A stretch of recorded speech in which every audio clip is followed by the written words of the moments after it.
Okay. So I'm going to welcome everyone to our September event where we're talking about becoming an entrepreneur with a disability. And we have an excellent panel tonight to discuss that.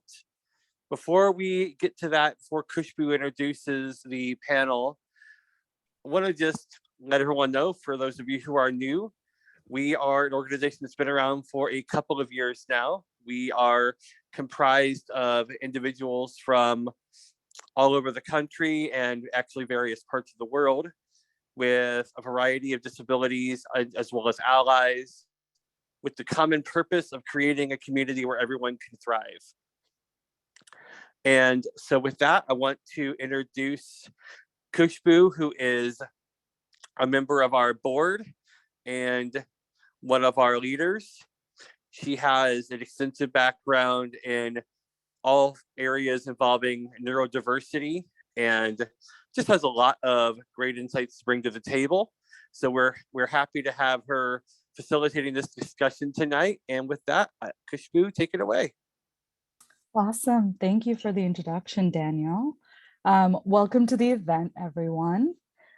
This event, hosted by Pieces of Me, is called Navigating Business as a Disabled Entrepreneur.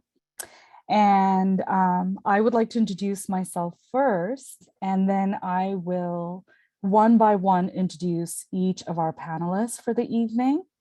My name is Khushbu Chhabria, like Daniel said.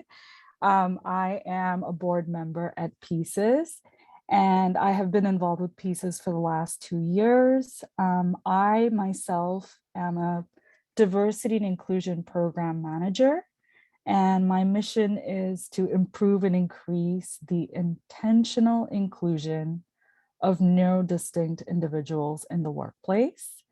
I would like to first invite Angela Fowler to introduce herself. She is one of our speakers, and she is a CEO at Pure Access. Go ahead, Angela.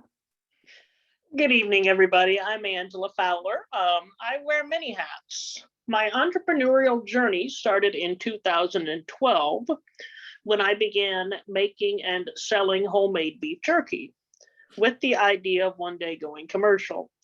I still sell homemade beef jerky, but it's taken a back seat to this latest venture, which is Pure Access, which is a company whose mission is to help businesses become accessible to people with disabilities. And I do a little web design work on the side as well. And in fact, I'm the web designer for Pieces. So if there is anything not to like about the Pieces website, blame me. Oh, man. Or praise her. Yeah. One of the two. Yeah. That's better. Well done. Nancy, why don't we have you go next? Nancy is a panelist who will be also speaking to us, and she is the founder and president of a nonprofit called Invisible Warriors. Yes. Hi, everybody. I am Nancy, the Chief Flying Pig Wrangler. And that means that if you sit around waiting for pigs to fly, nothing's going to happen. So you have to get out there and really try your best and work at things. And if you do, then you're going to make it. You're going to be successful. Invisible Warriors is about women with non-apparent illnesses who often will lose their jobs, their income, their insurance.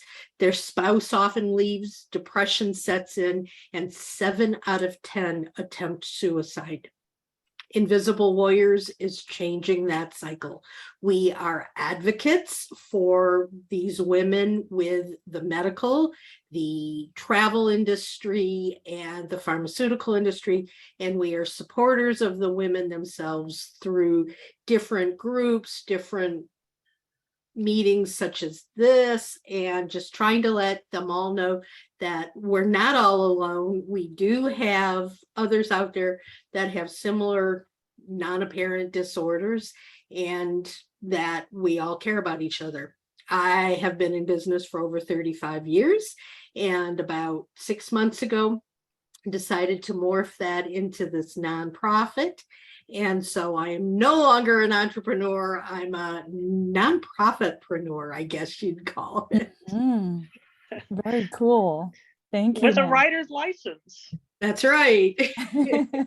That's She can make up amazing. words anytime she needs.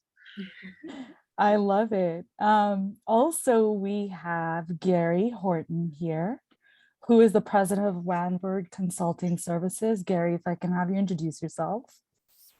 Okay, I'm Gary Horton. I'm president of Vanward Consulting Services.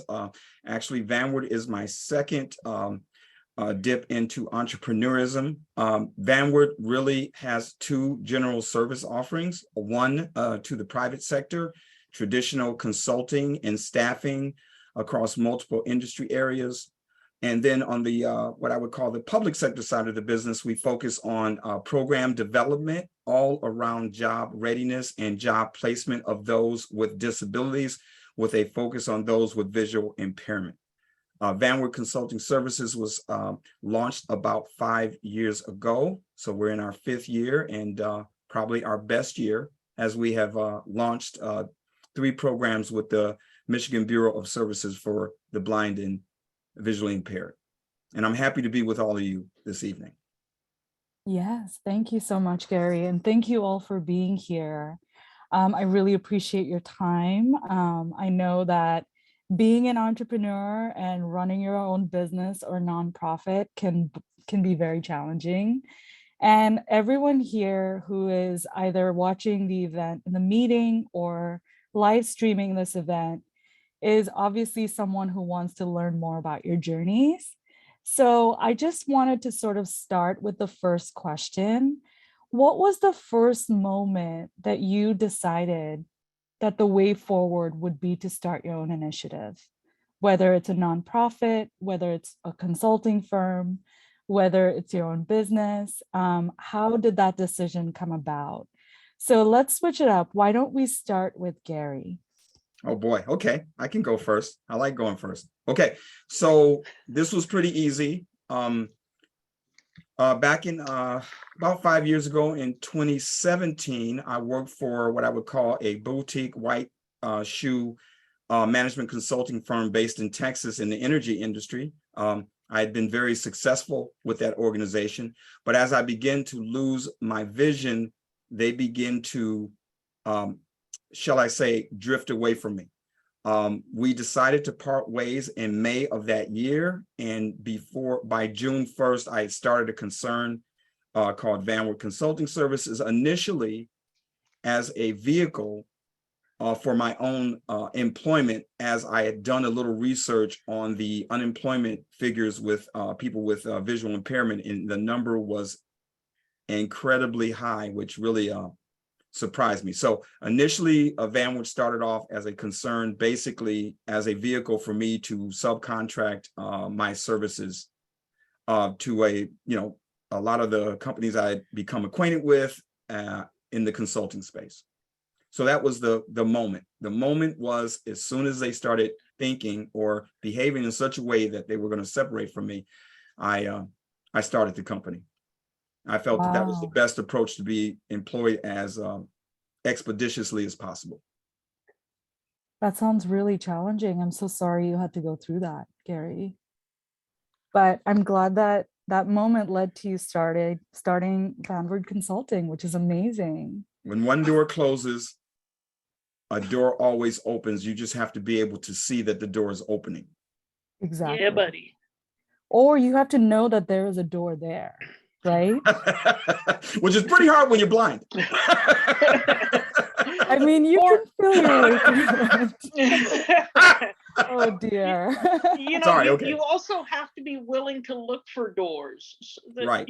All too often people just don't look for them because they're under the impression that doors cannot open for them, and that is simply not true. Yes, agreed. So actually, I do want to probe further, Gary. So was there someone who said something about it to you? Did you read something? What was the moment where you just thought, I can do this? Like, I got this. Yeah, it's important to note that Vanward is my second entrepreneurial venture. And what Okay. I find about starting your own business, what really happens is if you're effective, you see a problem that needs to be solved. At the Right. beginning of Vanward, the problem that I needed to solve is Gary Horton's employment. Got And it. trying to sell myself to another consulting firm, I knew would be difficult, but selling myself to a client would be much easier because I have a bag of skills. And Mhm. so I guess I kind of sailed past the trauma phase of losing my vision because I knew that at some point I would lose my vision. I've known it my entire life. Since age 11, I knew that there would be a point in time where I would be blind. So Right. I suffered that trauma when I was a teenager. So my Mhm. focus was to achieve. I didn't have time to wait. I didn't have time to ponder. I started about moving towards another goal. And I've done that my entire career. And I Okay. would urge anyone, whether you have a so-called disability or not, always have in your mind a vision, a goal, an objective to work towards, and then work towards that objective in absence of all other things, and you will be successful. I was employed. I got my first client within 60 days of starting Vanward Consulting Services. 60 days. I was back Wow. employed, self-employed, doing my own thing. That's amazing. Wow. Thank you, Gary. Let's ask Nancy to go next. Nancy, what was the moment where you decided that you were going to start your nonprofit? Well, I've been an entrepreneur since I was 12 years old.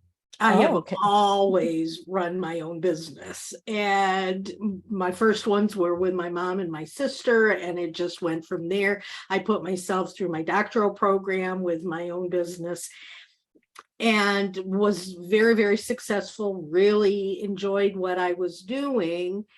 And then I started to get sick and realized that I couldn't work from 4:30 in the morning until midnight, 7 days a week any longer. I had to take time off, and I was spending more and more time going to doctors and having tests and surgeries and all the different things like that that you do when you've got these chronic illnesses. And about 8 years ago, I was in a very serious hit and run car accident where I lost pretty much the use of my body. It took the doctors 6 months to figure out I had broken bones, torn tendons, and torn ligaments. And by the time they finally operated to fix all of that, I had contracted something called complex regional pain syndrome, which is supposedly the most painful nerve damage in the world. And I knew I couldn't do my business any longer. So I had to do something else. And so I morphed what I was doing into being a consultant for women with complex diseases and could not get any people to hire me because women in general think we have to do everything we can't let sickness get us down. We just have to keep going. And I'm not going to let anybody know that I've got a disability because they'll make fun of me. They will say I'm lying. They'll say I'm a hypochondriac because remember, these non-apparent disabilities, no one can see. Right. So when you try to talk to someone, they'll go, yeah, right, whatever. You just are trying to make an excuse to get out of things. So about 6 months ago, a friend and I started talking and realized that there are 133 million women in the United States that have at least one chronic illness. And in order to support them and help them, we have to present what we do to them in a way that they feel comfortable getting the information. Right. And what that meant was turning my business into a nonprofit, because where somebody may not want to pay for specific contract work on how do you work from bed, or different things like that, they're happy to say, wow, this organization is out there and I can learn from it, but I don't have to tell anybody I'm learning from it. I can just do donations and can follow along with the programs and all of those kinds of things. So in April of this year, we had filed, and in April of this year, we got our tax exempt status, and we are now a full-fledged 501c3. That's amazing. Congratulations. Thank you. Wow. Okay. So it looks like, so far we've heard from people who already sort of had some business experience. Angela, was that different for you? No, in fact, if you'd have told me 15 years ago this is what I was going to be doing, I'd have said, you're out of your mind. But similar to Gary, I needed to solve the problem of Angela Fowler's bills. Right. It was 2012. And I epitomized the sandwich generation, because at the time I lived with my dad and my 6-year-old son. And my dad wasn't working. He had some health problems. And we were dependent on my income, which at the time consisted of SSI and financial aid / student loans / what have you. And it was really getting me down. 2012 was a mean old bear of a year for me. It just was. And I was commiserating with a friend of mine, and I won't lie, feeling sorry for myself. Thank you. That self-same son just brought me dinner. Anyway. Nice. And then he split because he figured out I got the camera on. Anyway. That's a full circle moment right there. It is a full circle moment. That was, the timing could not have been better. Yeah. So I was talking to my friend, and I was feeling sorry for myself, and this and wah. We've all had those moments. And he said, Angela, you've been making beef jerky for several years. I've been telling you how good it is and how you should start selling it.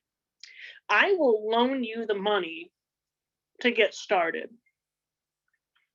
And I thought about it for a minute, and I said, yeah, let's do this. So he loaned me enough to get started. And at the time I somehow managed to afford to go to go to national convention, NFB national convention. I still don't know how I did it. Wow. Back then, I probably put it on a credit card. Who knows? But I sold jerky at convention and made enough money to pay him back and help fund my trip to convention. And I haven't looked back since. And anytime since then that I was in a financial rough spot, be it jerky or assistive technology training or later, web design work, I was always able to do something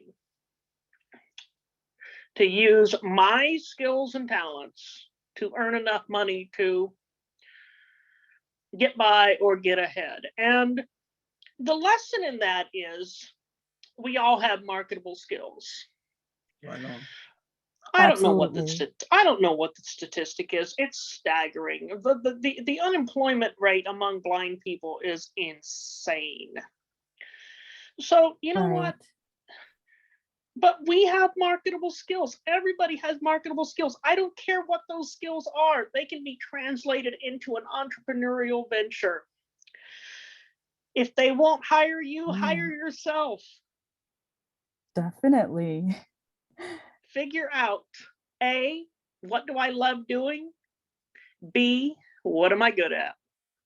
Yep, definitely. Thank you, Angela. That was that's so cool that you had someone who was able to help you in that moment so that you could do your first show and get your first client and also be able to sort of get started. That's just so fantastic. Angela, I've known you all this time. I did not know you made jerky. I'm serious about this. You I am put some of that serious. in the mail to me in Michigan, or I'm going to disavow you. Or I'm fired. No, I'm not Donald Trump. Oh no. Um, Well, well, Angela, I'm sure you can send that to him after. we're gonna I make it happen. We're gonna make it happen. Yeah, I wanted to take this chance actually to introduce our fourth speaker who has entered the room, Deborah Vick. And she will be doing an introduction of herself, her business, her connection to pieces, as well as what led to her starting her first business. Thank you so much. I'm listening to everybody here and so much resonates. I'm just like excitedly writing down comments that everybody's making because I have so many synchronicities across the board. But to take a step back for a second, I'm going to introduce myself. Hi, everybody. I'm Deborah Vick. I'm actually a new member here with Pieces of Me Foundation. I'm one of the new board members, and I'm thrilled to be part of this team. I was kind of, I won't say stalking, but attending a lot of the activities and very vocal for some time. And the offer was extended for me to join this team, and it's absolutely amazing. And it's a pleasure to be part of this group and to grow and learn even more together. In terms of myself, I resonated a lot with the different comments that were being messaged. Gary, you were talking about knowing when you were young about losing your vision. In my case, I ended up on crutches at age 13. We didn't know what was wrong yet. I had a very long diagnostic journey for my first disorder of Ehlers-Danlos, which I wasn't diagnosed with until I was 25. But that, like Nancy, went through many surgeries and many healthcare problems, trying to get that diagnosis and then managing that diagnosis. And yet at that time, I still planned on being a civil rights attorney. I had still been planning for a career in politics. It was my dream to run for president of the United States. Didn't expect to win, but I was hoping to break that ceiling, to not be a billionaire, to run for office. And I really wanted to be serving in Congress. So for me, when my disabilities started compiling on each other, at first I did, like Angela mentioned, of feeling sorry for herself. I felt really sorry for myself. Here I was, raised to be a very strong, empowered woman, to take care of myself, to have my a job and a career. And all of a sudden, very slowly, but surely, it was all leaving what the visions that I saw for myself. And I was in that rut, like Angela, you're talking about. I wasn't being hired. I had to create something for myself. And I had to sit, look around at what I do, what I love, what I can do, what I can do from bed, Nancy. I love what you mentioned from bed, because probably about 70% of my time is spent in bed or a recliner. So again, adapting for that was a challenge for me, to be quite honest. And I hadn't even realized in the back of my mind experience I had grown up with businesses. My dad's a retired teacher, but he always has small businesses going on as he was teaching. And my mom's a retired nurse. So I grew up in an entrepreneurial space, but I never even thought of myself as an entrepreneur until I created my first crafting company, which, if some people might be able to see behind me, I have a whole crafting display. And that was my first LLC. And that was actually created as a fundraiser to try to raise funds for an all-terrain wheelchair for the scouting community, because I'm a Boy Scout leader and I couldn't get around the camps. So I was trying really hard to get an all-terrain chair. Didn't quite get there yet, but that was my initial goal. As time changed, I realized, and Nancy and I were chatting here, so many of us that have disabilities are not being empowered, not giving a space or a voice to grow. Mhm. And that for me was heartbreaking, because quite frankly, as my disabilities progressed, I lost my self-confidence. I lost my self-esteem. And when the development of myasthenia gravis, which is another neurological autoimmune condition, impacted my other condition, my ability to speak clearly or coherently was significantly impaired. And I lost full confidence in public speaking. I was a person who spoke in public with large audiences, with thousands plus people in my teens. But all of a sudden, getting in front of 2 people or 3 people, I shied away from it because I was embarrassed. I had to change that narrative. And while changing that narrative and finding my own self-worth within myself, I realized we don't have enough people helping us learn how to love ourselves, where we're at, not comparing ourselves to what we were, not comparing ourselves to what the life we thought we were supposed to have, but learning how to live our best life today in this moment in time. And yes, I'm very passionate about it because it's a very big new discovery for me to find this self-worth and self-confidence and self-value, but in turn, turn that into my nonprofit, which is recently started. And again, it's combining with what we're doing here: communications, empowerment, education, giving that place for growth, giving that place for development, teaching the advocacy skills, while also being open to educate the businesses so that we can join together to create that more inclusive community. Because quite frankly, without that communication and without that openness, we're not going to know how best to create an open space. So I just wanted to say thank you so very much for that. Thank opportunity to speak, and I you. yield that mic. Well said, Deborah. I mean, I don't think I could have said it better. That is exactly why we're here, and excited to learn more about each of your journeys. So for the next question, I want to hear more about what tools, supports, or communities were the most helpful in getting your business off the ground? And how did you figure out funding? So there was a lot of questions about this from our attendees, specifically regarding like, how did you even go about finding the right tools? You know, if you look on the web, there are so many things out there and it's hard to know what to trust. You know, how do you build a business business model? You know, how did you decide between going down the for-profit versus the nonprofit route? And also, if you have any advice or feedback about grants or working with investors or getting donations. So why don't we start with Nancy this time? I have no answers. If I'm talking about business, I can talk all night. If I'm talking about the nonprofit, I need all the help I can get. Sure. Yeah. I mean, what are some things that you're thinking about and considering? I think that will be really beneficial for everyone to hear. Well, I think first and foremost with anything, whether it's business, whether it's nonprofit, whatever it is you're doing, you have to have a goal. You have to have a roadmap. You have to have a plan.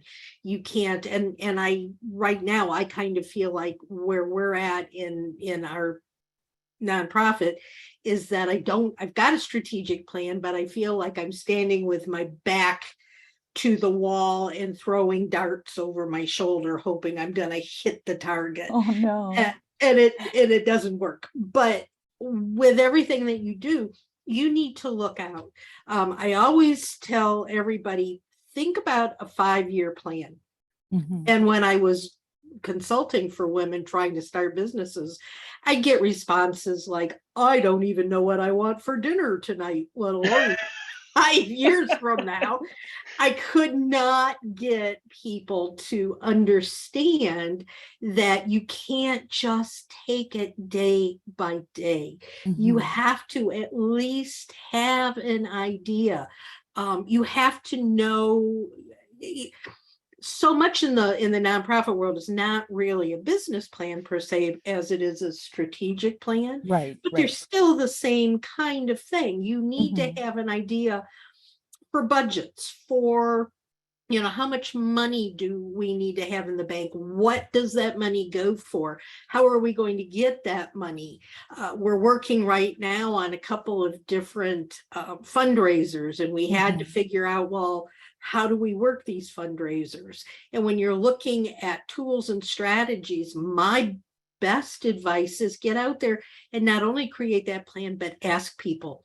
Find people who are already doing things like you want to do and say, you know, I need to use QuickBooks? I've got $300 in my bank account. Can I do something other than spend this, you know, $400 on this QuickBook package? And well, you can do it with an Excel spreadsheet. You don't need, or you can do it with Wave, which is a free software. You know, how do I talk to people? I've already got Zoom. I can have Zoom meetings. You need to just figure out step by step by step what it is that you want to accomplish, and then get on Facebook groups and ask. Mhm. I'm in about 6 different nonprofit groups where Right. I ask questions. That's where Daniel and I met. Mhm. So you need to not be afraid. And for me, it's really interesting because even though I'm in business and I know that in business or in nonprofits, you need to have money. Money's the bottom line. I am scared to death to say, give me money. And I've just been swallowing and saying, well, you seem interested in my nonprofit. Would you be willing to donate? And it's amazing. The people are saying yes. So you've got to have courage and you've got to have self-confidence. And that's not always easy to have. You just need to practice. Okay. And when you were creating your strategic plan and your roadmap, is there anything that you used to help you with that? Or did you have a team? Well, we're actually getting together, my board and my volunteers are getting together next week, and we've got a specialist who's a strategic plan specialist who's coming in and holding a workshop with us. And we're actually going to wow. create the whole strategic plan for the next year with her guiding us on this mission. But to get Excellent. things started, I was talking to another person who's got a nonprofit, and he said, Mhm. I don't mind showing you mine. So I've got templates that Excellent. I've been working with and talking to people about that gives me some ideas, at least Yeah. what direction to head in. I mean, that's great advice, Nancy. As a career coach, I cannot tell you how many hours I spend telling my students to just go and talk to people. It is so magical. In fact, I got my current position through a networking call. And I was in tears talking to my manager, and 20 minutes later, he offered me a job. So things like that happen all the time. And you're so right. It does require that courage and just having to figure everything out step by step, but also knowing which direction you're going in. And not giving up, Exactly. you need to That know that persistence. and you may have Mhm. to take a detour, but it all works out for the best if you've at least got a plan. I don't know, I'm dating myself, but I don't know if any of you remember the old triptychs that AAA used to give out that were maps. And they were Yeah. maps that were in this little booklet with the ring binder kind of things. Mhm. And they would, here's where you're starting out, here's where you're going, and they would draw maps to show you where to get from here to there. And it would say, here's a detour, you're going to need to take this road. Here's a place to stop for lunch. Here's a hotel over here. And my parents always got one before we'd go on our summer vacation. And I'm really talking about taking that concept and Mhm. putting it into your business, where you have to market, you have to look Mhm. at it, you have to try to figure out what possible detours are going to be there and Right. how do you get around them. Yeah, definitely. Gary, let's hear from you on this. What were the things that helped you sort of build this business, get it off the ground, and how did you navigate funding? Okay. First, let me just say a hallmark of true intelligence is pattern recognition. And I would say to Nancy and to all of you that nonprofits and for-profits, same approach, different objectives, sometimes different tools, but absolutely the same approach. Yeah. This is what I would say: vision, analysis, planning, execution, rinse and repeat. So for me, first of all, to be entrepreneurial, you must decide what problem it is that you're attempting to solve. That will set a direction. You must stay focused on that direction, right? You must establish a plan right? To achieve your objective. But the analysis and the research comes into play of who's doing it now, who does it best of class, has it ever been done before, right? What are the potential risks of engaging? And again, how do you fund? Now, in both my companies, the company I ran in the 90s, or founded in the 90s, and Vanward Consulting Services, I didn't go for debt. I self-funded all my ventures. I started small and lived within my means, but always with a plan. I made steps with purpose. You have to have a vision if you're trying to include other people in your venture, right? So it always starts with vision.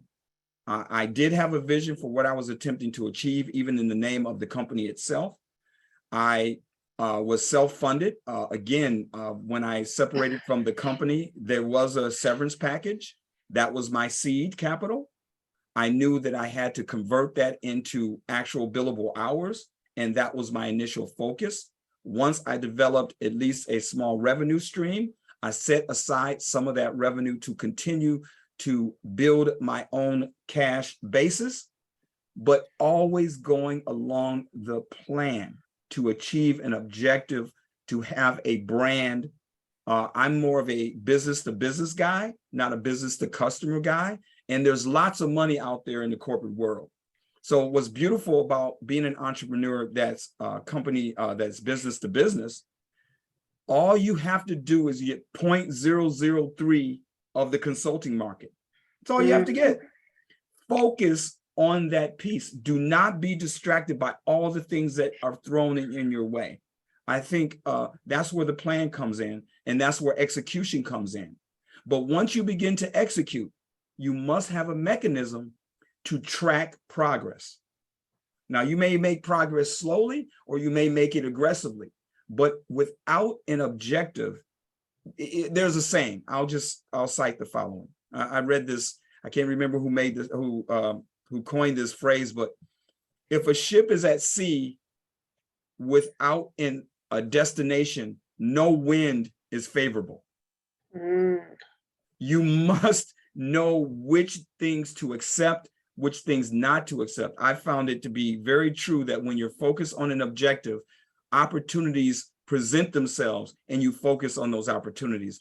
And I've done that within businesses being entrepreneurial, and I've done that within my own businesses being entrepreneurial. And I have found that when I do not allow myself to be distracted, then it's a lot that can be achieved. And once you have a record of achievement, and because you have a vision in place, you understand what phase you are in the development of that business. So I had to transition from being what I call a single shingle, where I'm generating all the revenue, right, to a position where I can bring others in to generate revenue so I can then do more growing things. And you have to build an infrastructure for those people to be a part of. And if it's just all about you, you can attract other people to your business. So as I say, you have to have a plan, and the plan has to have purpose, and you have to execute against that plan and rinse and repeat, realign when you need to if your original assumptions are not clear. So that's what I would say. I'm at the point now in my business where now I started with one person 5 years ago. Now I would say I have 5 to 10 employees. And now I'm building out the infrastructure to grow beyond the state of Michigan. But that has to happen in stages. Does that help? Yeah, definitely. You really did answer a lot, like all of the things, and you explained it so well. One point that I took away from what you said is that importance of monitoring and tracking your progress. Absolutely. I think that is something that a lot of people don't do such a good job of, and that's where really things start to fall apart. But if you start with that plan, and if you have your phases mapped out, it can make a world of a difference. Deborah, did you want to say something?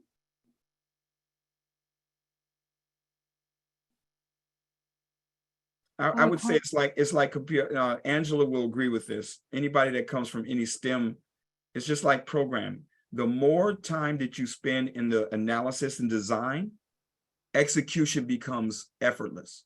The less you do in analysis and design, the more you're going to have to repeat work. So you have to have, again, I cannot stress enough or too much, vision. Know what it is that you're attempting to achieve and why you're attempting to achieve it. To the extent that you do that, you will know which things to ignore and which things to go for. And when you make those decisions, they will pay dividends in the long run. You will achieve your objective. Yeah, definitely. Definitely. Deborah, did you get Can your you hear me mic to now? start? Yes. There you Go go. ahead. It helps with the microphone near my face. So Gary, by the way, you're speaking my language. I mean, I pre-COVID, I was doing after school STEAM programs. So definitely speaking my language with the STEM. But you and Nancy both commented on two things that just really hit home for me, both with the how to ask for money and the courage to ask for money, and knowing the problem you're solving, right? Because that for me was a very hard thing to put together. Like a lot of people, I wear a lot of different hats. And yesterday I was in a room in Clubhouse in a pitch room with Dr. Forbes Riley, and she was commenting again that storyline, solving that problem. What are you offering or how are you bringing it? And that helped me again revamp my own personal message. But I just really want to highlight that because when we go in front of anybody, whether it's to ask for money or to share our story, we have to tell them what we are solving, what we are providing. Otherwise, there's not an, even if you don't have a tangible item, there's an object, there's something that you're doing. Without that story, we don't connect to the audience. And we have to be able to say it in a way that can connect to anybody. I mean, yes, I'm a crafter, but just saying I'm a crafter isn't going to necessarily connect to somebody. But saying I want to connect disabled crafters who are homebound, who are creating and want to be participants in society, which means they also can afford treatments and medications and life and enhance their lifestyle. You know, turning those stories around. I really wanted to say it is so important to understand what our problem is that we're solving and how that relates to the people that we're speaking with. And I'm still in the early parts of that, but I was like, yes, and writing it all down. That's amazing. Like a little schoolgirl there. And Deborah, have there been any people or any resources that you can share with the audience that have been helpful for you? A lot of different resources. If anything, I'm an over planner. I can get a little bit meticulous on the over planning side, having also used to teach the smart skills workshops, right? So knowing how to do that smart goal settings and these things, I was trying to find all of that put together. And honestly, I didn't find it in one place. Yes, I have some really great digital planners that will help you plan out strategically your business plan, right? And that's great. But you also have to have that flexibility to re-look at things and reevaluate. At one point when we used to teach smart goal setting, we added an E and an R at the end, evaluate and redo. Kind of like the rinse and repeat, right? The evaluate and redo, because you have to be flexible. What you create at one moment might not work later. But the other thing that I've been doing, like Nancy said, I've been getting out there and talking to people, learning to have that faith in myself. Now, I'm still struggling on the asking for money part. I'm not going to lie. I'm working towards it. But getting out there and talking with people, working with organizations. And lately, I've been working with a lot of organizations that support female-owned businesses or minority-owned businesses, because that is a lot of the people that I'm reaching out to. But what I have been doing is reaching out to people that I admire, that I watch what they've done, and I talk to them and I say, I love what you're doing. Can I learn from you? Is there something that I can attend, a workshop, a training, or just be part of that organization? And from there, I've grown tremendously. Recently, I've joined a couple of very powerful women's organizations that I met on Clubhouse, and we'd meet off Clubhouse as well. But it's full service where we're learning so many different options. And the best thing that I can say is being open to sharing, being open to learning, and being open to feedback so that we can improve ourselves the next time around, and Mhm. it helps us grow. Deborah, can I Yeah. add something to that? Sure. I would also, whether you're in the first time I started my business, I actually had the idea for my business while I was still working for a firm. And because I had an idea of what it is that I wanted to do, it Right. focused me even on the job that I was doing. So Right. it's very important to identify those things that you have Mhm. and those things that you don't. Right. If you don't have an expertise, then you must find a way to get access to that expertise. And I think entrepreneurs have to be fearless to be successful. You have Mhm. to ask the thing that you are most afraid to ask. And I will tell you without fail, when you do, Right. you do get answers. I look back on many people that I gave ideas to, beat it up, tell me what I'm not doing right, tell me what you would do, and use that information in having advisors that will advise you, because you can only know so much at any given time, and you have your superpower, but you must get your team of people, your advisors that advise you. As I say this all the time.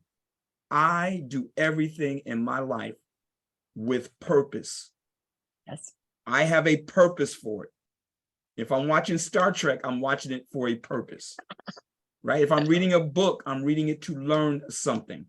And to the extent that you approach things with purpose, you will gain knowledge and you will gain other people that will help you on your journey if you truly want to be successful at this thing.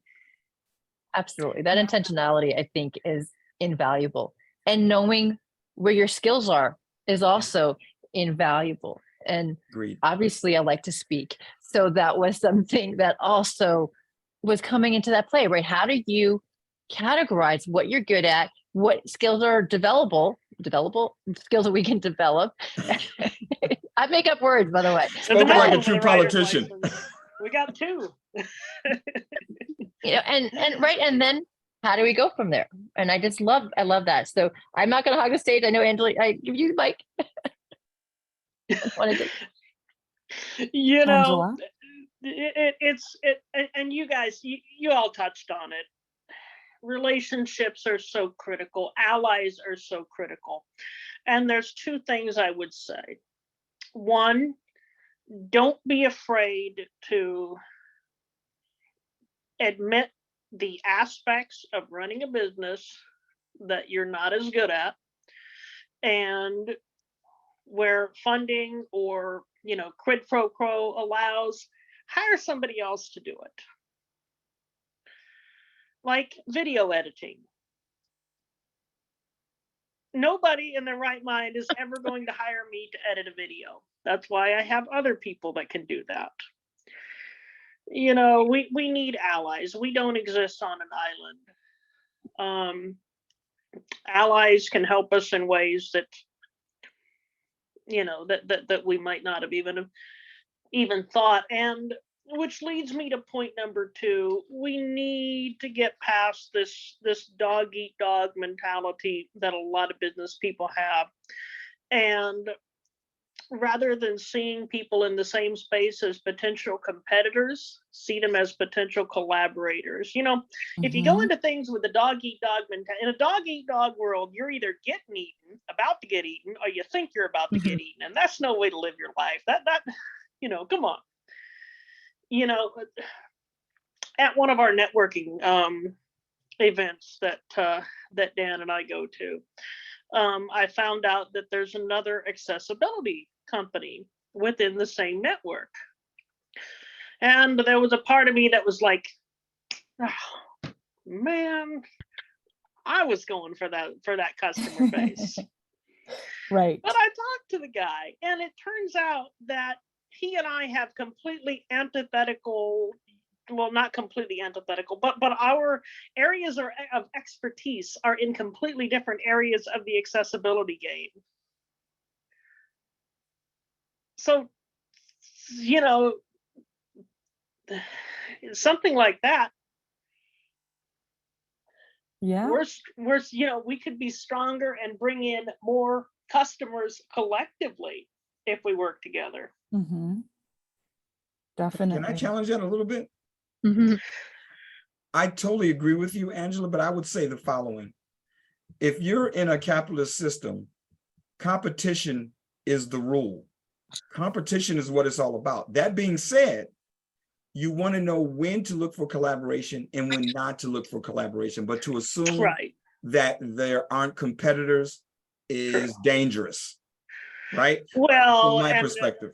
yeah, and I didn't mean to imply that, because obviously there are competitors. Kumbaya never works in a capitalist system. That's all I'm saying. I mean, there is a distinction, right? Does anyone want to speak to that a little bit? Yeah, I would be happy, or somebody else wants to speak. I won't Go cut ahead. anybody off. I was gonna Go ahead, say, Deborah. yeah, I understand what you're saying, Gary. I completely do. You know, when especially when there's a certain pie of money and you have a limited amount of access to it, right? There is a level of competition for that pie of money. At the same point in time, I'm with Angela with the 10 cents of by uplifting and supporting one another or working collaboratively and within a community and supporting, we can gain more abilities and reach more people. And yes, that is a little bit kumbaya mentality, and I get that. But I do believe that by working together, we're going to accomplish more. I do believe there is so much of abundance of success available to people that we don't need to be, you know, topping each other off, but instead of finding a way to uplift and celebrate each other along that process. Totally. And yeah, and when we do that, it helps each other along the way so often. But with purpose. Right, with Listen, I intentionality, collaborate right, all yes. the time, but Right. all I'm suggesting is the following. I'm only suggesting the following, that as an entrepreneur, if you have a purpose that you're attempting to achieve or a problem that you're attempting to solve, right? One, know who you are. I'll never be a person that can boil the ocean. I have no interest in boiling the ocean. I have an interest in getting my little piece of market share. So if you and I are adjacent in business, going after the same piece of business, and we decide that we can both benefit because we have capability or capacity, absolutely, that's done every day. Companies do that every day. What I'm also suggesting is, from my own personal experience, that if a big fish, if a small fish has an idea that the big fish doesn't have, and the big fish says, hey, let's partner, the big fish usually eats the small fish, right? So all I'm suggesting to you is, again, I'm in the business to business space, right? I'm in a business to business space, not a business to customer space, because I think that's a little different. But in a business to business space, you must at least comprehend that other capitalists want to capitalize. And Oh, of just course. protect yourself and make a purposeful decision on, does this marriage get you closer to your objective or not? And I go back to the goal setting. If it is in alignment with what it is you're trying to achieve, then jump on that marriage. If it isn't, do not. That's all I'm saying. It's a business decision. That's what I would say. So Oh, I'm not absolutely. saying don't work with other people. I'm I saying know. I was trust giving but verify. Make sure you're Well, not sure. deluding yourself. And Gary, you're absolutely right. You certainly want to look for collaboration with fish, A, of the same size, and B, who have the same vision and goals. You know, if goals are antithetical, if values do not align, then, you know, partnerships, you know, probably can't be achieved. But two small fish can also join forces to, you know, avoid getting eaten by the big fish. I don't know. I can't carry the fish analogy through this.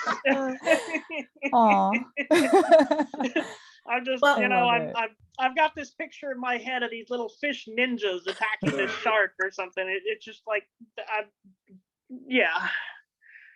Yeah. And Taking I it think o- this also impacts too the type of business that you're going to form.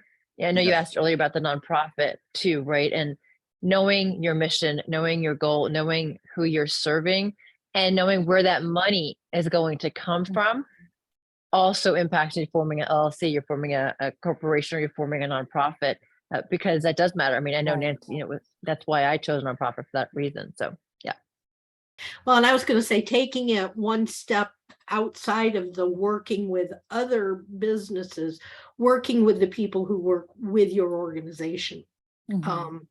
You really need to, I have found that when I started pulling in volunteers, one of the things I said to them was, the reason you're here is because you have the same passions that I have for this organization. But this person is a researcher. I'm not a researcher. This person is a social media person. I'm not a social media person. Let's all work together. I'm not your boss in that I'm just going to give you details. You do this, you do this, you do this. I want you to be able to see things for yourself, come up with ideas, share your passions, and work together. And these guys have just jumped in. I cannot tell you the amount of work and great work that they've done that I never would have been able to accomplish without them Mhm. giving 100% to this commitment of what they're doing.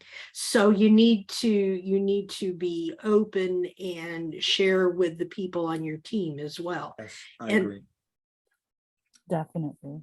I agree. Definitely. Having a vision helps to draw people to what you're doing, right?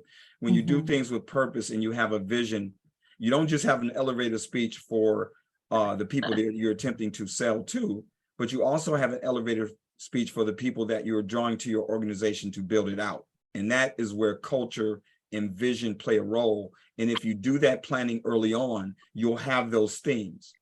You can't be schizophrenic when it comes to building a business if you really want to be successful, in my view. Definitely. So wanted to ask a couple of more specific questions around funding that were sent by the audience. One of them is for any of you who do have employees. The question is, if you have employees who work for you, how do you go about hiring and managing them as a disabled business owner? I'll start with that one first. Go ahead. Okay. Anyone who wants to take Is this it. a jump ball? Mhm. Well, I'm the tallest, so I'll tip that one off. Okay.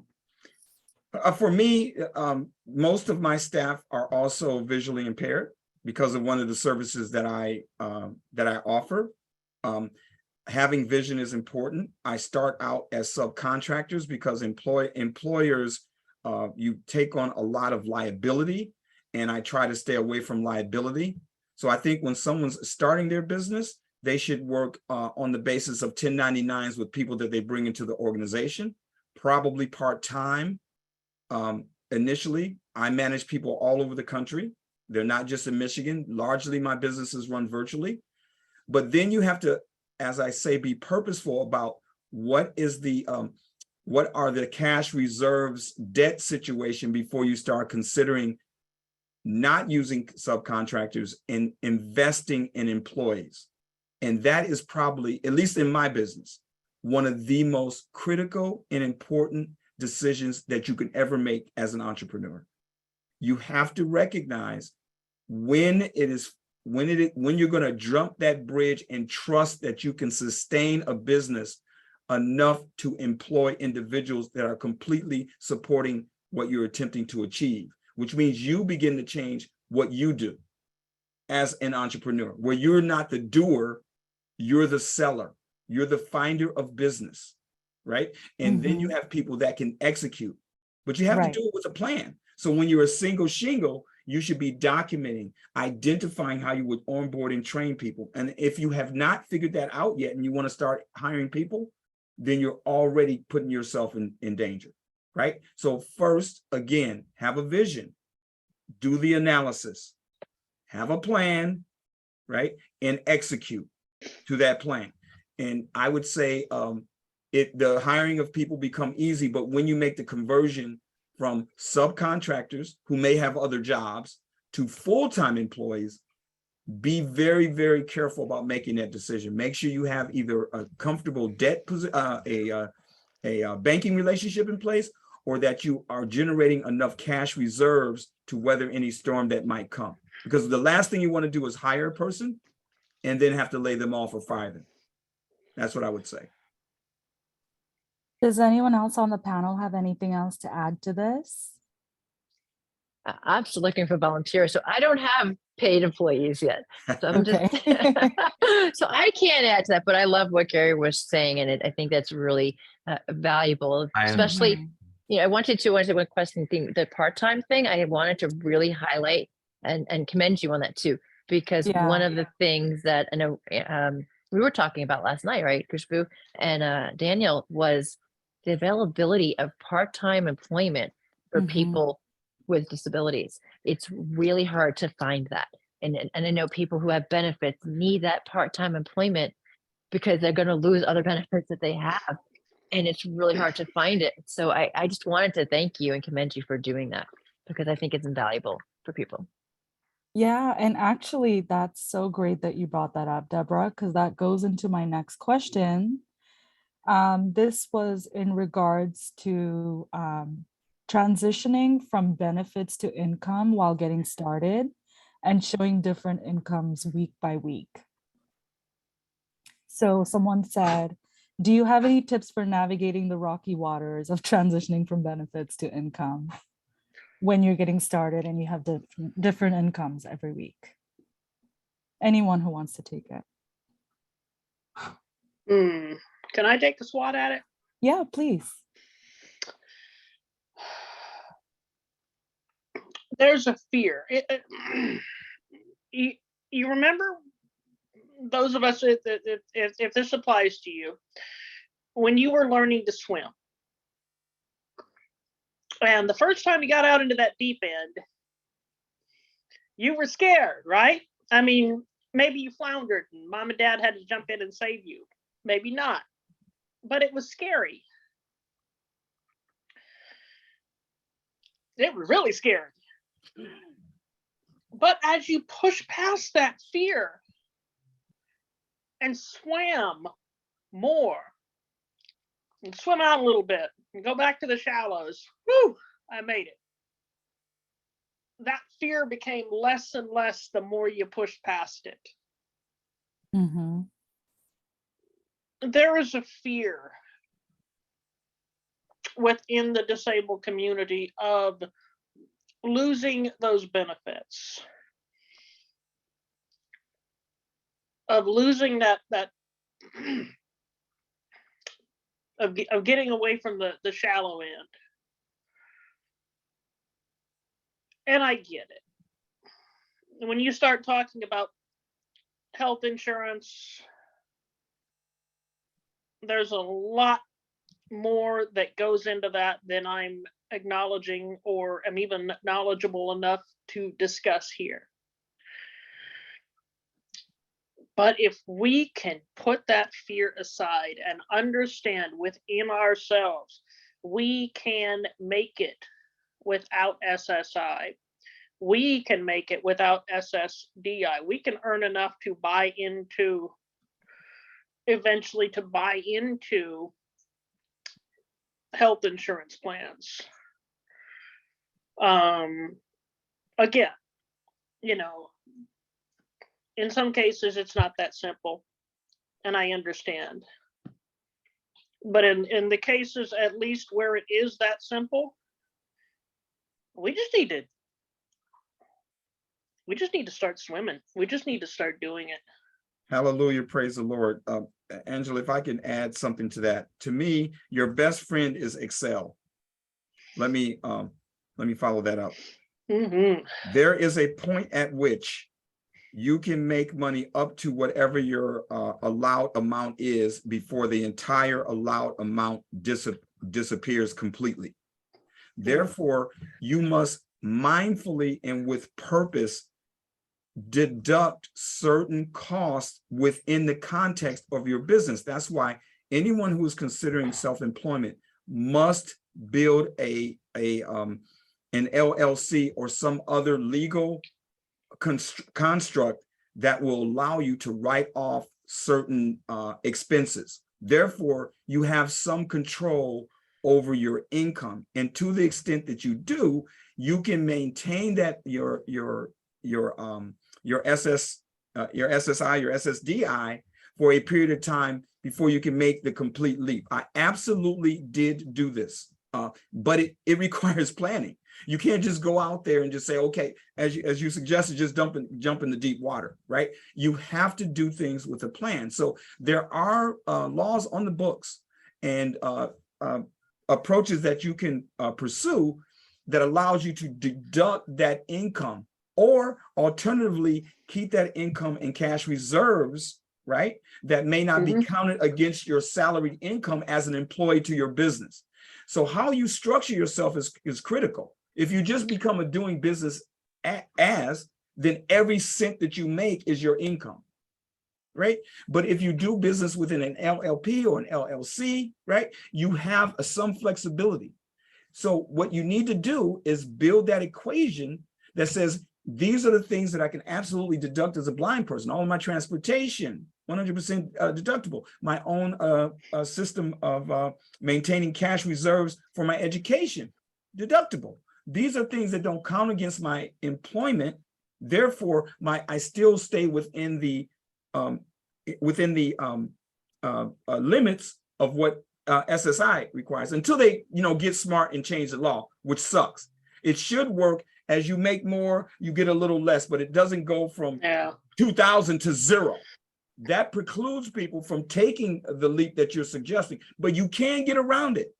I would say there's a number of people, and I'd be happy to, to this group, we probably need to put this in the chat. One of the people on my staff is an expert in this. I know a couple of experts that will help you structure the type of package within an LLC that will allow you or protect you over a period of time, so it doesn't become the switch going off, right? So I think, as I say, Excel is your best friend. Plans are important, right? That is the approach. That is the approach to take before you can really blow your company up enough to be sustainable. But I have to say, Barack Obama, God bless him, because we can go outside as individuals, although it might be critically expensive. We do have the capability of paying for our own health insurance, which is the biggest nut to achieve. So I think this is a piece of webinar unto itself. Yeah, I love Hint, it. hint. I mean, Gary, I don't know there- if you know this, but I just opened my own LLC, and I want to talk to you about this after. Absolutely. I know exactly who to put you in touch with. That's the game. That's what I did. And really, Social Security, they don't even know their own laws that well, unfortunately. I There's a don't know horror much of story anything there, that well. but you have to do things mindfully. All I'm saying is be mindful about what you're doing, right? And I think if you understand what is laid upon you, then you know what you have to go and earn. Have a target, right? And pick the business. Now, I was a consultant. I had a lot of transferable skills. That was helpful, right? I could charge clients lots of rates. I'm business to business. Again, that was mindful, not going business to customer. That is a lot more people that you're asking to say yes. When you're going business to business, you don't need a whole bunch of people to say yes. You can have one client that could really carry you for a period of time to create the cash reserves that you require. This is such great advice. Does anyone else have anything else to add to this? I just wanted to mention too, Gary was talking about deducting things. There's also ABLE accounts, and I think each state that's has one of the its things own I was thinking version. of. Yep. And again, it's, there's a lot of people that are a lot more knowledgeable than me, but it exists. It could potentially help you a lot. So that's just something else to keep in mind. I would just say the following, Kush. If anyone is starting a business, they have to think about liability, they have to think about cost, they have to think about what the potential revenue is. If you are a person with a so-called disability that is doing this work, let's just solve for bias. Let's solve for the disability, right? Our access to capital is going to be less. Our access to employees might be less, right? And we have a bucket of skills, and we must plan for that. Entrepreneurs cannot be non-purposeful dreamers. We have to be very specific about what it is we're attempting to achieve. We got to set objectives to achieve it and focus on achieving it if we want to be sustainable over time. I'm attempting to build something that is sustainable over time. So it's part of the design, right? That at some point I need to manage rather than do. And I started off with that in mind. And if you start off like that, if you have a plan of these steps, it's much easier than if you don't. Right. That's what I would say. And what Gary said too, I just want to pile onto that, add on to that. I've been trained, I've been taught when you were creating these businesses to set it up so that it can run with or without us, so that, you know, it continues to move on. I think we have that legacy, we have that movement, we have that creation, that it doesn't need our face to be present, that it has its own purpose to live its own self, I guess. And I also want to highlight too, that concept of knowing the education you need, or the programs you need, or the trainings you need, and including that and planning for that as part of investing in the business, because as investing in our skill set for the business. And I think that's really important. By the way, congratulations on the LLC. And I would say too, one other thing that impacted my choices between LLC and the nonprofit is cost. I mean, there's that cost element that's a significant cost. If you're not bringing in that money each year, in California, it's $900 for an LLC. It's $25 for a nonprofit for filing and refiling it, and when you refile it. So there is that difference. And I just wanted to throw that out there too, when you're choosing the format of your business, to look at that, to look at where you're going to get funding from and what is the purpose of your business. Because before you form it, you need to know what kind of business you're forming. What is your mission? Meet with me, education, enhance, you know, that type of work, working with communities that are underprivileged communities, or underserved communities. It fit very specifically into a nonprofit, and I was able to do the nonprofit AZ form because of that. But if you're working with business to business, it's going to be a different type of business. But whatever you're doing, you want to have that umbrella to protect your property, your home, whatever you might. Yes. Problem that you're trying to solve. And here's, I think, the largest mistake that all entrepreneurs make.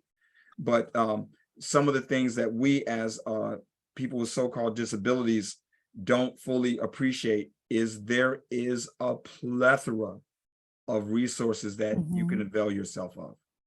There are dollars, I would say, since George Floyd, there are dollars, grant dollars, that you can avail yourself of. And if I was attempting to start a business from scratch today, and what I do right now in starting my own business is those certifications that you go for do have costs, but it does also open you up to funding sources, and it opens you up to clients. Now, a lot of it is fishing through the mess. A lot of people don't do these SBA loan applications. It's too much, and I got to do a statement, and oh my God, listen, it is worth the time. Focus on it. Right now, I have my administrator hit applications, grant applications. Even though I have a nice revenue position right now, I still have my story. I know what my product is. I know what my service is. I know what my costs are. So it's easy to apply to these applications, and it is part of my business plan. It's part of what I do. Now, I will probably hear no 9 out of 10 times, but the one time could be a $40,000 grant. That's how you got to play, right? That's how you have to think as an entrepreneur. Right. What is the use of your time? What problem are you attempting to solve? And to the extent that you identify a problem that a lot of people have not been able to solve, you will get business. Now, if you're trying to solve a problem that everyone's solving, less so. That's why the visioning and the decision is critical, right? Be in a place. Somebody told me a long time ago, entrepreneur, if you want to be successful, go where they ain't. Don't do what the other guy's doing. Do something that is unique and double down on it. If it solves a problem, you will get loft. You will get elevation if you maintain the focus and you are resilient. I'm playing in a space that, in a way that a lot of other companies aren't playing. which has really allowed me to elevate myself much faster than if I just did traditional staffing. That's what I would say. So Well these grants, now, Gary, are you talking about nonprofits or for-profits? I'm talking Because about I've both. I always- mean, I do sit on Pieces of Me, and as you know, Right. we have engaged large corporations that if you solve a problem for some of the major, I'm in Michigan, you solve a Mhm. problem for some of these major companies, General Motors, I mean, Ford Foundation, DTE Foundation, you solve a problem, you bring a proposal, you will get funding. If you're on the for-profit side and you can solve a problem for business, which is where I've situated Vanwood Consulting Services, right in that apex between the visual rehabilitation community and the business community. Here's the problem. They don't know how to talk to each other. Business moves at 100 miles an hour. Yeah. The government moves at 5 miles an hour. They cannot translate their customers Yeah. into employment outcomes. Now, my transferable skills are recruiting, management consulting, process design and development. These are staffing. These are skills that counselors do not possess in great abundance. At the same time, you have businesses that are being attacked for their DEI underperformance. They're looking for good, solid resources. That is a big gap. That is the gap I'm feeling. And as a result, just in a year, my company has tripled in size. Why? Because no one is solving that problem. If you solve a problem for business, you will get elevation. If you are a nonprofit and you're solving and you understand the mission of your targets and you're solving it in a unique way and you pitch it with passion, they will cut a check. But you got to know what problem you're solving. You got to be focused. You can't be everything to all people. That's what, that's what big corporations are for. That's not what you're for. Know your size. To the earlier discussion, know that you're the small fish. So don't play with sharks. I'm a small fish. I say eat plankton until I become a bigger fish. And don't pretend to be what I'm not. Be good at what I am and double down on it. Focus on excellence in delivery and execution. You will get lost. I'm sorry. No, I love it, Gary. No, I love it. That's what I would say. I couldn't agree more. And Gary, I work for a nonprofit that solves the same problem. And we too are doing really well. We match and connect neurodivergent job seekers to employers who are looking for them and who want to empower them and support them. And we are being that bridge because, like you said, a lot of government agencies are not able to at this point in time. Absolutely. So well said. Thank you so much. I think we really did cover the funding question at great length. And I want to thank all of you for all the different perspectives. But this is what people want to hear, right? These are the questions that people are facing when they are trying to become an entrepreneur or trying to transition to that life. And that actually brings me to the next question. And this is for all of you, so we can go around. But I want to hear, what are the perceptions and expectations that you faced from organizations, clients, customers, or stakeholders when working with you and your organization? And also, what are some of the realities of your workplace? What does a typical day look like? What are some of the challenges and opportunities that you face on the daily? If you have team, then what are some of the team dynamics you're looking at in the day-to-day? And lastly, what is the best part of being an entrepreneur and what is the worst part? So just generally speaking to your entrepreneurial experience, working with others, how your own business works on the day-to-day, and what are the best and worst parts of working for yourself? Why don't we start with Deborah for this one? I was like, oh, is she gonna? I was like, wait. So I'm that's keeping you all on your toes. I know, man. It's just a lot. There's a lot to unpack with that question there. And I didn't write it all down. But I will start out with first off, Mhm. for me, a lot has started with this past year of refocusing on myself, right? On my own journey, my own definition of what it is I want to achieve, but also that work of that empowerment. So last year, I spent a great deal of time not just developing my self confidence and speaking skills, but being trained again on how to speak with my new challenges. And not everybody can see this, but I do wear Mhm. oxygen. My lungs work at 50% functionality on top of the chronic pain and the neuromuscular and neurological conditions. So I had to find a new way of speaking. I've been spending much of my time practicing my mindset practice, my mindfulness practice, learning how to speak again, learning Mhm. how to do that self care, and learning how to put up those barriers and learn how to use the word no and learn how to use the word yes in a Mhm. way that empowers myself, uplifts other people, supports my mission, and not drain my battery to zero. For those that have heard of the spoon theory, I Mhm. don't usually have very many spoons in the first place. So I can't throw out all my spoons before I even like get up in the morning. And like I know I think Angela mentioned this earlier too, of learning you can't work as often as much as you do. I mean, I used to be able to burn the midnight oil without a problem. Right. Nowadays, not so much. I do that, I'm passing out, and that's really not a good situation to be in. So that Mhm. was a big challenge for me. And I think one of the other challenges that I encountered was finding the volunteers with the same mission and passion and ability to work. Because when you are working with people with disabilities, so many unexpected things pop up. And so often somebody becomes unable to work for a period of time or incapacitated or challenged or in the hospital. And being flexible with that.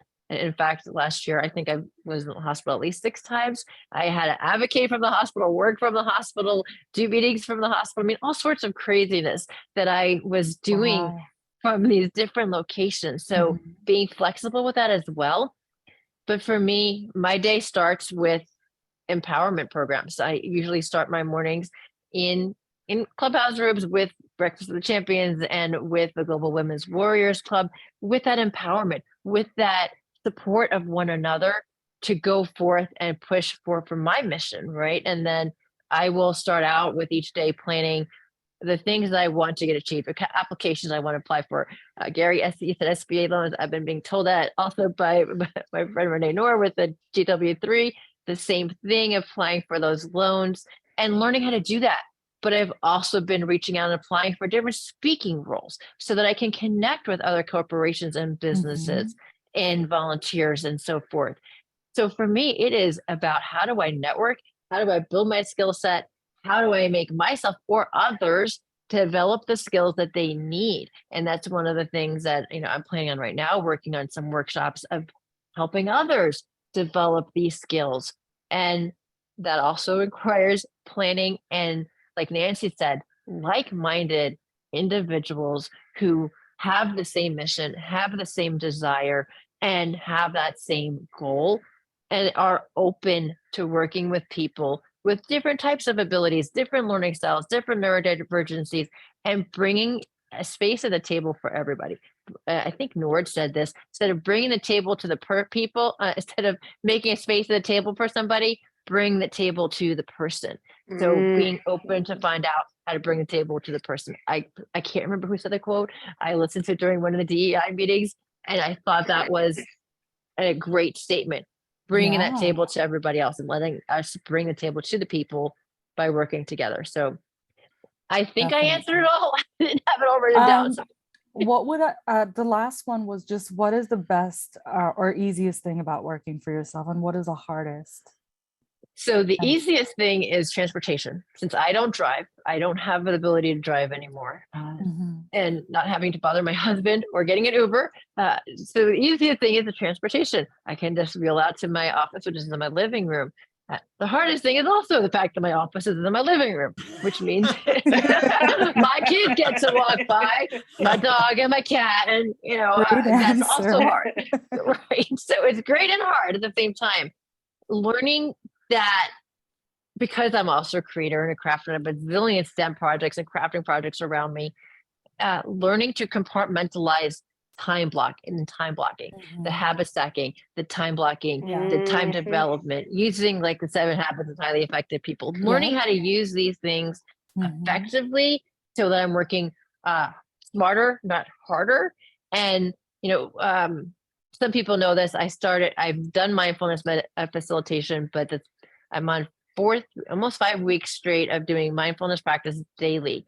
And one of the things that the Amazing. instructors have taught us is the bedroom isn't for working, the bedroom is for sleeping. And to Mhm. separate that out, which is really hard. I know, Nancy, I know this is still like a challenge here for me. I Yeah. hear you, believe me, I hear you.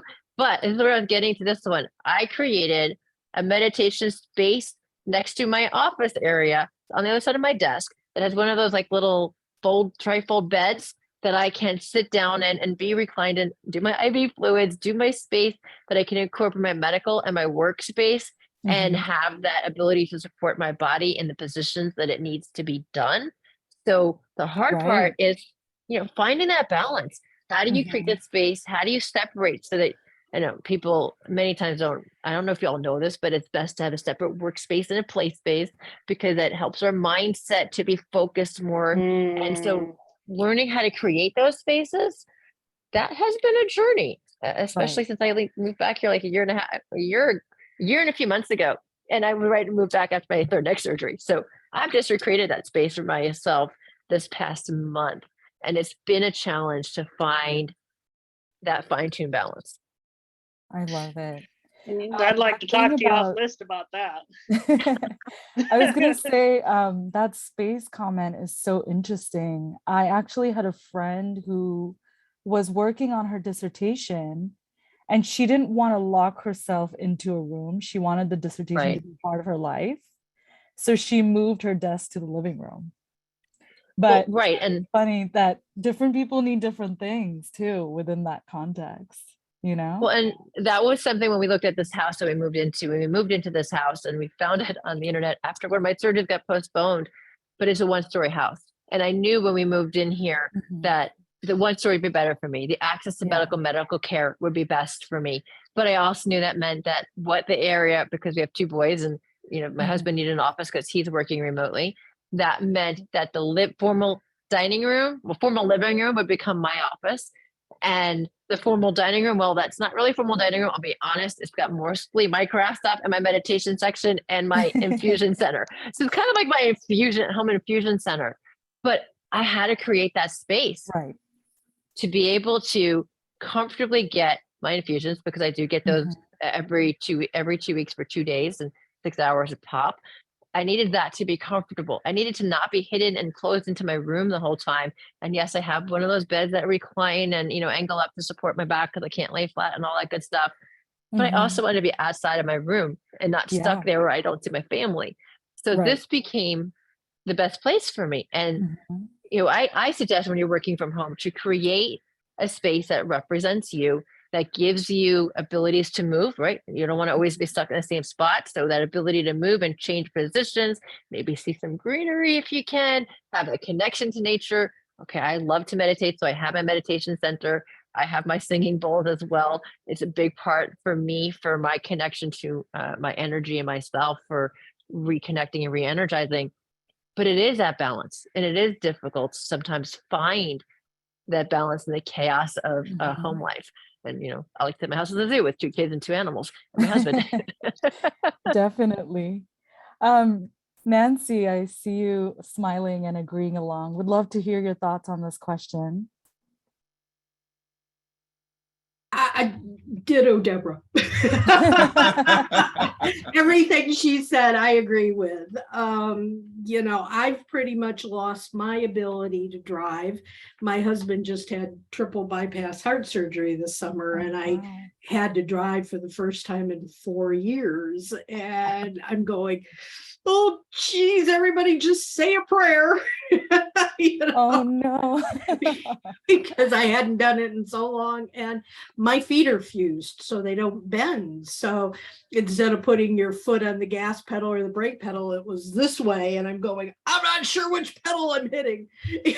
So Oh, it wow. wasn't really a great thing. But from going from being on the go all day long, every day, and being in meetings and being here and being there, to being at home and working from home was a very big thing for me in the beginning, but I've been doing it for 8 years. So Right. I've gotten, and we just moved into a new house that's all on one floor, and it's all open concept, so I can get my wheelchair wherever I want it to go. I have an office. I have room in my bedroom with a reclining chair. So I'm going to school to get a degree in ministry with disabilities, and so my school work is done there. The living room is just for my husband and I, and those kinds of things. I don't do work there. So I agree with you with everything, Deborah. I think you do have to have your places, but I also think that you need to be able to work where you can at any particular time. And there have been times when I yelled for my husband to bring me my laptop because I couldn't get out of bed that day and I needed to do some work. Right. I think the easiest thing for me in my business is knowing that I know what I'm talking about and being comfortable with that. The Yeah. hardest thing for me is giving up a lot of what I used to do, to be a part of the business. And I'm actually starting to do more of that. Somebody coined my husband a nickname the other day called Legs, because he takes me everywhere. He does everything. So he's my legs. And I'm starting to go back to meetings. I'm going to a BNI meeting tomorrow, and he's driving me. And, it's hard for me to say he's taking me. But I also have to acknowledge the fact that I can't do things on my own anymore, that I need to have the help and support. Yes. Wow. Yeah. Ditto well that. said. I'm sorry. I think Nancy and I have a lot of synchronicities here, but We do. Yeah. I stopped being able to drive 7 years, just over 7 years ago. And that's incredible, I'm a sorry. I'm a native New Yorker and I'm strong type A personality. Losing the ability to drive was tremendously difficult for me. And as a mom, it also impacted what I did with my kids. But I hear what Nancy, saying and asking for those rides and doing that. And my husband, he's a sweetheart. He does so much of that for me. But I still hate to ask, even the simple thing, not physically, just going my nails done, right? I don't want to ask. I don't want to bother. But he has to drive, and that becomes a challenge. But it also, I have to say, I've also learned that when we ask for help, we're giving other people the opportunity to be of service. And when we look at it from that perspective, I had a rabbi once who, made sure he schooled me on the fact that by not accepting help from people, I was not allowing people to be of service. So being able to admit when we need help, I think, is important.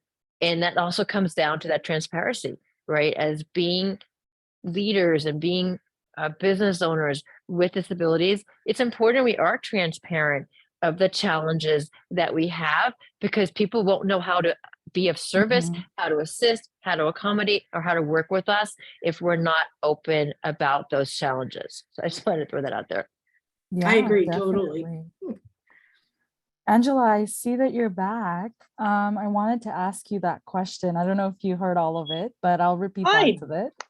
I did. It is a multifaceted creature, is it not? Yeah. We're running I had out of to- time, so I'm consolidating. But just kind of want to hear your experience in the day-to-day with running your business. You know, what are some of the experiences that you've had working with others? How do you navigate those things? And then what are the best parts and what are the parts that maybe are not so good? Well, I'm a blind person who has, for much of her life, basically not dealt with visual things unless she absolutely had to. So now I'm starting a business which requires advertising to sighted business people. So I have to up my game in that department. And I have to surround myself with sighted people who are going to be brutally honest. They're not going to tell me how amazing I am. They're going to tell me, Angela, that shirt you're wearing sucks. And you need to never wear it to another meeting again. That's too Oh, funny. that's hilarious. It is what it is. Even if I had been born sighted, I probably would never have had any fashion sense. I can't draw a straight line if you gave me a ruler. It's just the way I am. But you have to embrace it. You have to admit it. You have to make fun of it. Mhm. And then you have to overcome it. Yes. Typical day, there's no such thing as a typical day.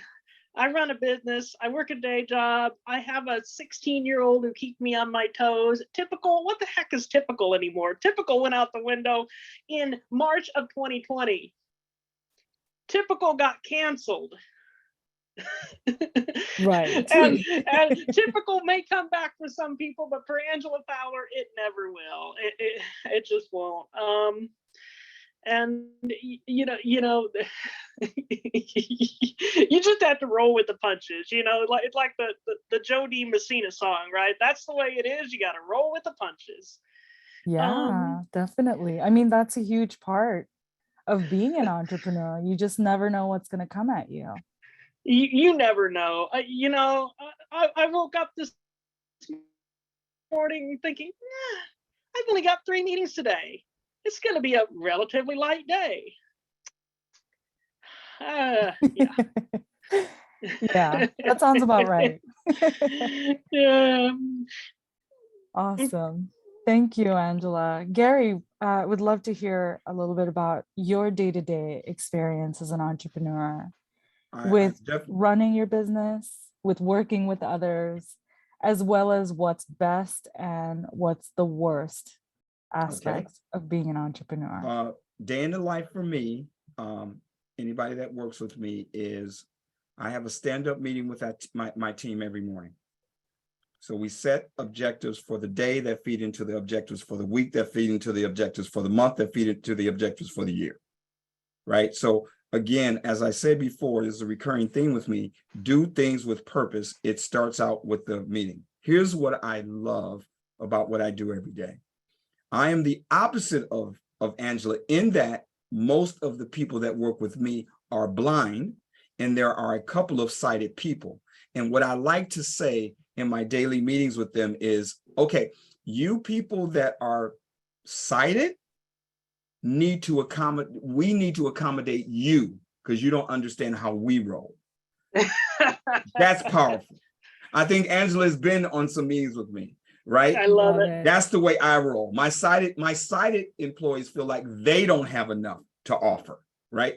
I like that, which dovetails into what I like about entrepreneurism in general. And it is the following: I have worked at high levels. I've been a director, I've been a high-level manager, I've been in marketing and sales, I've been in recruiting, I've had as many as 100 people working for me.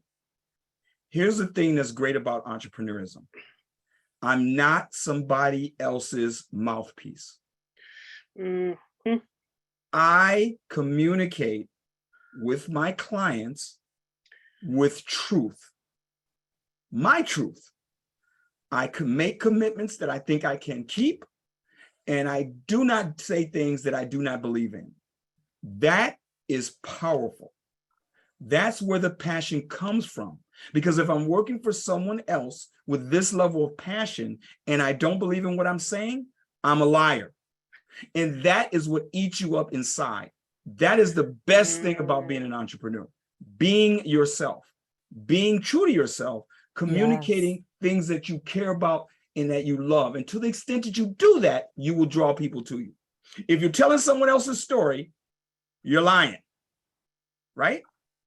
And lies hurt in invisible ways. And that is that is the best thing about entrepreneurism. I can make the decision to do business with Angela Fowler's company to do web development because I believe in Angela Fowler.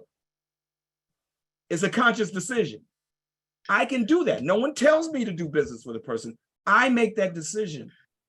And I think by doing that, I spread the love.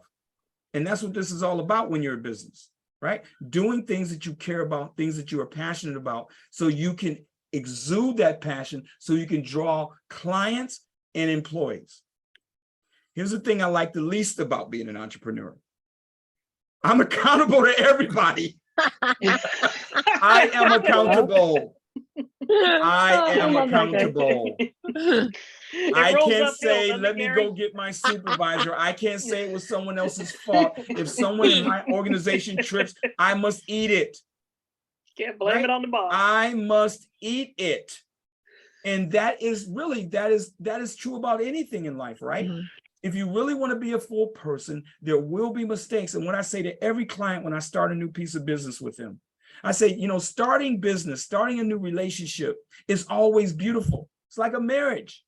Everybody loves everybody. You cannot tell the measure of a company or a person in good times. You tell the measure of them when things go awry, when a failure is made, when you don't achieve the objective, when you miss, when you drop the ball.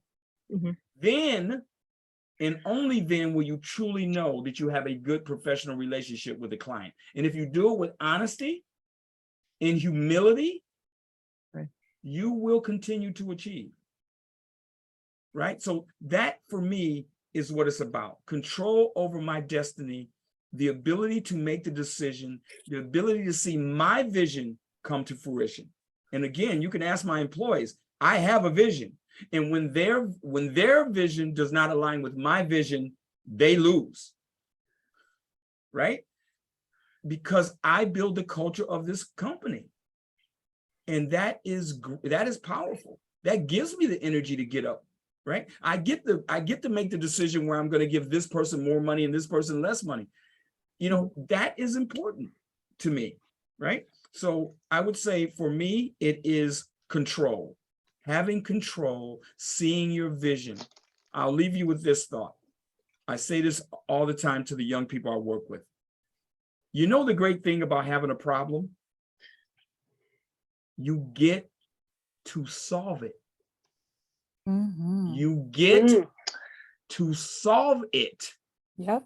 You use your noggin, you use your guile, you use your intelligence, you use these tools to solve a problem. And what you get in return is confidence that you can. Without being able to solve problems, you don't get the confidence. It's false confidence. So I'm not afraid, nor am I intimidated by adversity. I face it head on, I bring the tools to bear, and I work the problem, because that is what being alive is all about. So I hope that's helpful. Very, very. Deborah, did you want to say something? Yes. So first off, I love the passion and the story, because that is what matters, right? Putting our energy where our passion is. And by the way, for everybody listening, we just had a mini masterclass here on setting up a business and how it runs. So I did want to thank you for that, Gary. But I love that last statement you said of solving that problem. And whether it's a STEM person in me, I love that element, because that's how I adapt for everything in my life. Every time a new challenge comes or new limitation comes, and this is something my dad as a science teacher also taught this to me, is you step back, you look at what it is you need to accomplish, you look at what you have around you, and you make it happen, right? You find a way to make it happen. Right. Or as one door closes, another door opens, right? But you make it happen. and you solve that situation around you. I mean, I do that for my crafting or my creativeness, whatever I do, I find and make tools to make it happen. And I continue to adapt for myself. And of course, it works for other people as well. But the element of knowing the ability that you have that ability to step outside the box, look at what that problem is, and knowing you will find some sort of a solution to make it work. May not be the best, but it will work. And then you can keep on building upon it, I think is invaluable, because that is something we need to have as entrepreneurs, that confidence in ourselves to problem solve something and to be open, of course, to communicating with others, but to problem solve it and to move forward and to not allow it to prevent us from success, but just allowing it to be another step in the way of learning how to continually adapt to things. And That I is do the love other- essence of entrepreneurism. That is the essence of it. Solve Yep. a problem with Right. excellence and you will be successful. You must believe that. And doing your own business, you can do something that you believe in, and that is powerful. It's powerful. You say that last line again, though. You must believe it, because you said it with such emphasis. You must, again, do it the way you did, but that you must believe in it. That element of believing in your mission, believing in yourself, you know, and you've said it with such dignity and passion and emphasis, right? We need to have that to communicate what we are accomplishing, changing that to what we are accomplishing. Again, that verbiage of what we're doing, I think is so essential. I'm still learning this, and obviously you're a pro at this, but that element of communicating our love, our compassion, our energy, and our belief in what we're doing, that's essential. So I just want to thank you. For those that are on the call that have a so-called disability that are actually considering being self-employed, it absolutely, without question, no holds barred, starts with you. Mm. It starts with you. And this is what is missing in a lot of situations where people with disabilities engage, right? There's so much focus on what they can't, what they didn't, what they used to, what, you know, that cannot be the way that you think. That is a defeatist attitude. Be objective, be critical. I tell my students this all the time, right? I'm not trying to shoot jump shots, you know, in basketball. I'm 62 years old and I'm blind. So that is not available to me. So don't focus on it. Focus on those things that give you passion, that you can feel 100% about, because that's what it's about. It's not about your neighbor. It's not about someone else. It's about you and what's inside you. And this is true about every successful entrepreneur. I would suggest everybody read the book from 1933, Napoleon Hill, Think and Grow Rich. He wrote that book in 1933. I've never read another self-help book in my life. I never read another business book in my life. That book told me everything that I needed. Everything that I needed. And it all starts here. It all starts here in your heart. It starts with you believing in yourself and what you want to achieve. And to the extent that you do that, in the crystallization of that vision, you will achieve success. It's happened my entire life. I believe it. Okay. End of sermon. I'm done. I promise. I couldn't have said it better We myself. love it. We love it. It's the Daniel. suit. It makes me want to preach. I was just going to say a little bit louder for the people in the back. I love it. I love it. No, this is what people need to hear. That I'm sure there are a lot of people listening that are considering taking this step. And this is what they need to see. They need to see other people doing what they think is impossible and how to go about it and what to think about and what resources to pull on and what tools to use. I mean, we've heard some really, really valuable insights and feedback in here. Daniel, I just wanted to add one thing. Oh, sure. sorry. Go ahead. don't let the setbacks stop you. They're going to happen. Things are going to go wrong. You're going to make mistakes. Other people are going to make mistakes. Maybe you lose a client. Maybe you don't get a client. Maybe you just have a bad day. And there's going to be days, there's going to be nights for you. Lay your head on the pillow and go, why in the name of Almighty God am I doing this? Keep pushing. Failure is a stepping stone to success. No one gets Yes. gains success without failure. Absolutely. It's part of it. So we're coming up to the 2-hour mark, and I always try to be mindful, especially since we have interpreters who, you know, this is very taxing on them, and we appreciate their hard work. So we try to be respectful of their time. I do want to say, though, you know, for those of you who don't know, you know, that Pieces of Me started as its own entrepreneurial journey. You know, Christy and I started this while I was between my first and second year of law school. And I spent the last 2 years of law school building this by night while I finished my classes by day.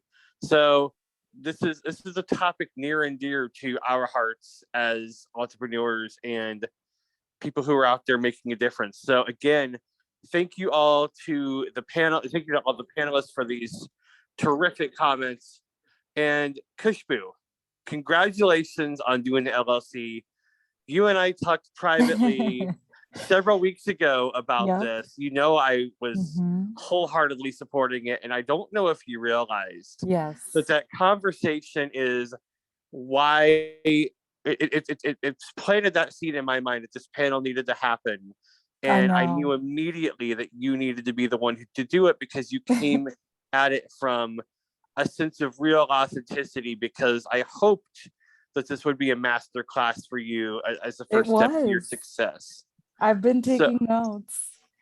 So- I just wanted to say right now in California, the time is 5:55, which is really interesting.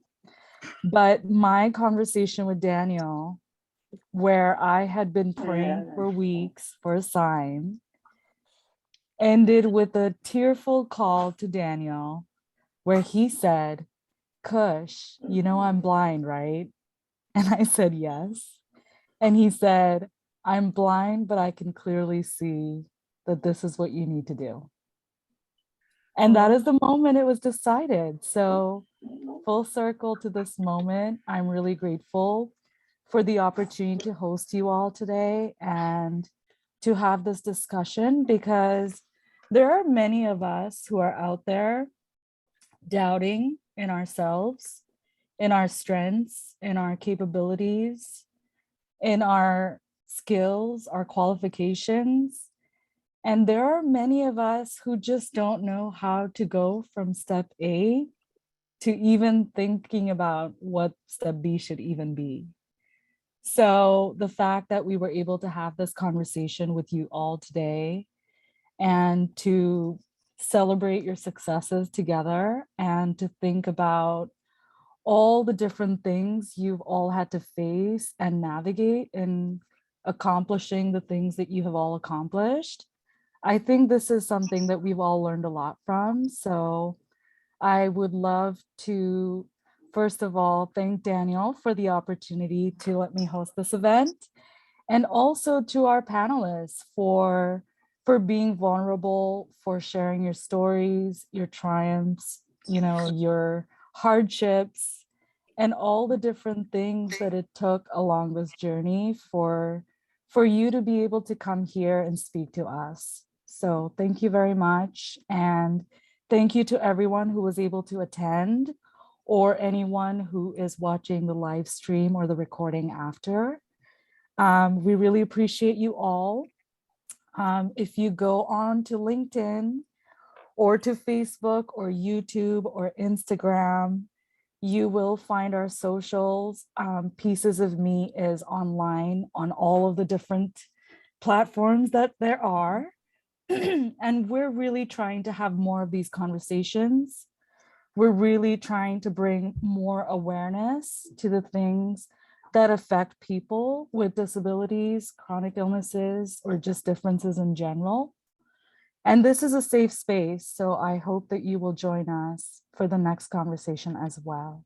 We will be sharing out our event information for October soon, and it is going to be on disability voting access and just navigating voting, since we will be in October. So I hope you will join us for that. We will be sharing information on that event on every channel as well as our website.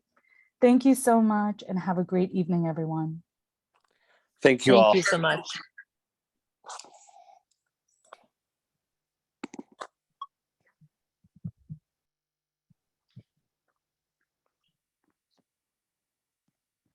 MCFE Security Scan Plus. Zoom meeting. Zoom. This meeting is being live streamed.